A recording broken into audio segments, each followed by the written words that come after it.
RC Aventure, toujours à la pointe de la technologie, et oui, aujourd'hui. Alors, petite réponse à. Je sais. Oui, bah, vis-à-vis de ma dernière vidéo, là, oui. Alors, oui, par rapport à ce qu'on parlait par message, c'était juste que. Bah, je suis pas expert en la matière, c'est juste ça m'intéresse parce que ça m'intrigue beaucoup.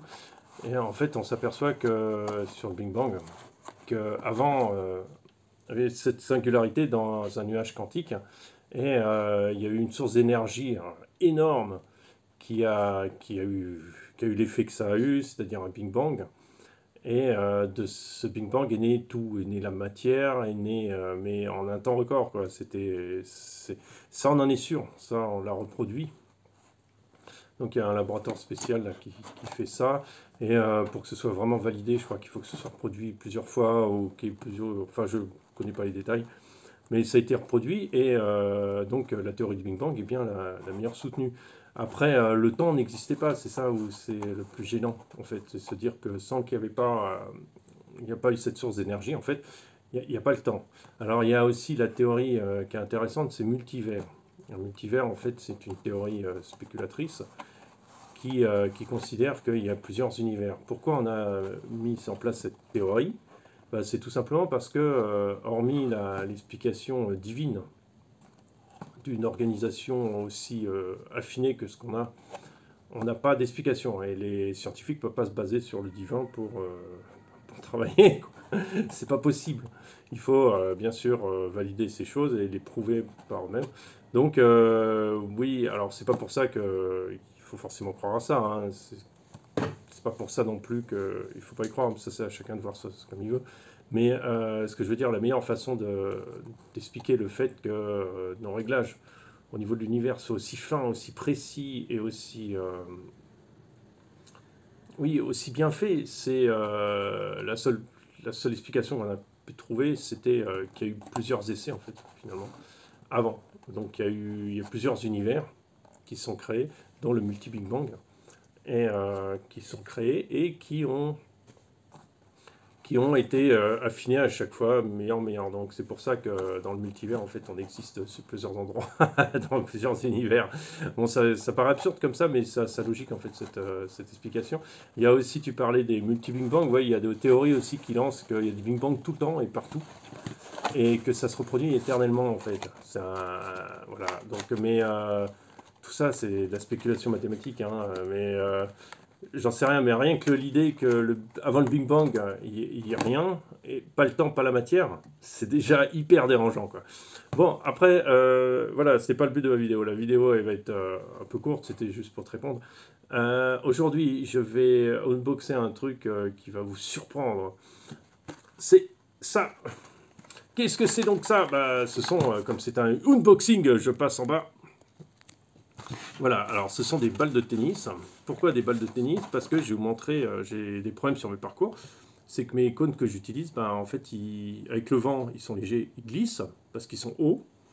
Et tenez, je vais vous en chercher un. Ah voilà, on vient. C'est ça, c'est des cônes. En fait, ce que j'utilise, c'est des cônes de. Ce que j'avais trouvé en premier, c'était ces cônes de roller qui permettent de faire des slaloms. Et en fait, c'est ce que j'utilise pour faire mes parcours. Le problème de ça, c'est que c'est hyper léger. Dès que c'est un peu de travers, ça tombe. Dès qu'il y a un peu de vent, ça tombe aussi, vous voyez. Donc ça n'a aucune stabilité le truc.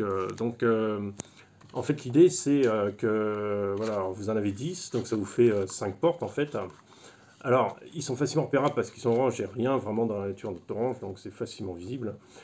Sur les vidéos, c'était l'intérêt du truc. Par contre aussi, c'est que dès qu'on le met sur un rocher, sur une pointe d'un rocher, en fait, on ne sait plus trop comment la mettre, et des fois, on est obligé d'écarter un peu trop les portes parce qu'on n'arrive pas à les mettre comme on a envie, dû à ce concept lui-même. C'est pas grave, de toute façon, c'est pas perdu, ça va me servir à autre chose. Mon fils prend le roller, donc je pense que il va l'utiliser au bout d'un moment ou un autre. Mais moi, je vais passer à quelque chose d'un peu plus intéressant, donc je vais vous montrer comment je vais faire ça. Ça vous coûte pas très cher, ça c'est vraiment des balles de base. Ce qui m'intéresse là-dedans, c'est qu'elles sont bicolores, donc vraiment visibles sur les vidéos. Vous pouvez en trouver encore des moins chers dans les magasins chinois, des trucs comme ça, les chinoiseries là. Ça coûte encore moins cher, et généralement ils sont monochromes, et puis il y en a encore des moins chers chez Decathlon qui sont monochromes jaunes. Mais bon, ouais, ça va pas vraiment chercher très loin, quoi. Alors après, pourquoi la table de tennis? Parce qu'elle tient dans tous les sens et on arrive toujours à la mettre. Voilà. Alors je vais vous montrer comment on fait pour préparer ça. J'ai pris 2 boîtes, donc ça me fait 6 portes, plus je dois avoir une boîte de tennis qui doit traîner un peu partout. Donc on va regarder ça tout de suite, tout de suite. Voilà, alors grâce à mon layol, non, voilà, en fait le but c'est de la couper en deux.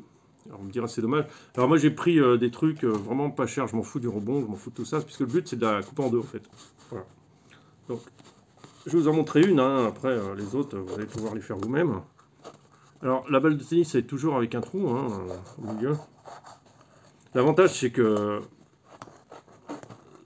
ça se travaille très facilement avec un couteau ou un cutter, hein, largement. Vous voyez à quelle vitesse. Alors, j'ai choisi, regardez l'intérieur, c'est comme ça. J'ai choisi de la couper pour que le nom en fait soit comme ça, pour pas qu'elle me gêne. Voilà, vous voyez, comme ça. Et maintenant, en fait, ce qu'on écrit sur les trucs, s'il y en a une, on va mettre. Alors, je vais mettre les lunettes, pardon.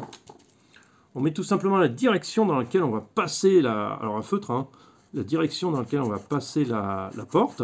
Ça, c'est important. Ça permet de ne pas avoir de confusion là-dessus. Alors, mon feutre n'est pas des plus efficaces, mais voilà, j'essaye de m'y appliquer. Vous voyez, donc il y a une direction de passage. Et après, sur le deuxième, vous mettez le 2. Alors, la direction de passage, vous n'avez pas vraiment besoin, si vous... vous voyez, vous la tournez, quoi, il n'y a pas de souci. Et après, là, je mets le 1, c'est la porte 1. Voilà. Comme ça, si je veux organiser moi-même, et je pense qu'on va le faire plus ou moins, je vais continuer à organiser mes petits passages, ce sera un peu plus intéressant déjà parce que j'aurai des passages, ça tiendra mieux, ça tiendra surtout beaucoup mieux au vent. Et ça tiendra surtout bien mieux à la... Comment dire, ça tiendra mieux au vent. J'aurai plus de portes que 5. Ça me permettra d'en avoir 6 au moins, plus 7 si je retrouve l'autre. Voilà, tout simplement. Et jaune et orange pour que vraiment on les voit de loin et on les voit bien et que sur les vidéos ça ressorte bien. Voilà, sur ce, c'est tout ce que vous avez à faire. Un côté, une flèche. Alors qu'importe le sens de la flèche. De toute façon, vous allez tourner la truc dans le sens où vous voulez, et après la porte 1, vous décidez que c'est la première, 2, 3, et puis ainsi de suite, jusqu'à ce que vous voulez, quoi. Souvent les parcours ont une 10-12 portes, il n'y a pas de souci, donc vous pouvez rajouter, et pour en acheter 12 hein, si vous voulez, mais quand vous êtes tout seul, généralement 6-7 ça suffit largement, parce qu'après ça fait... ça suffit, c'est assez compliqué, ça suffit largement. Alors voilà, c'est tout ce que je voulais vous montrer. Après, c'est joli, joli, tout beau. Ce que je voulais vous dire aussi, c'est que, oui, on me demande beaucoup de comparer le Traxxas à l'Axial. Alors, je pense que vous faites allusion à l'Axial qui a la carreau du Traxxas, enfin, qui est le plus performant. Oui, ça pas de problème, ça je vais faire. J'ai écouté votre truc. Ce qu'il y a, c'est qu'avec maintenant, je travaille un peu différemment parce que du coup, ça me soulage un peu, c'est pas mal. Je peux programmer mes vidéos un peu en avance, donc du coup, j'ai moins de pertes sur les vidéos et puis je peux vraiment mieux mélanger mes thèmes. Mais ce qui se passe, c'est que il faut aussi que je trouve le temps d'aller sur le terrain pour faire ce qu'il faut. Donc ça va venir, vous inquiétez pas. Il n'y a pas de souci. Allez, à très bientôt. Sur ce, je vous souhaite une très très bonne journée et un très bon week-end.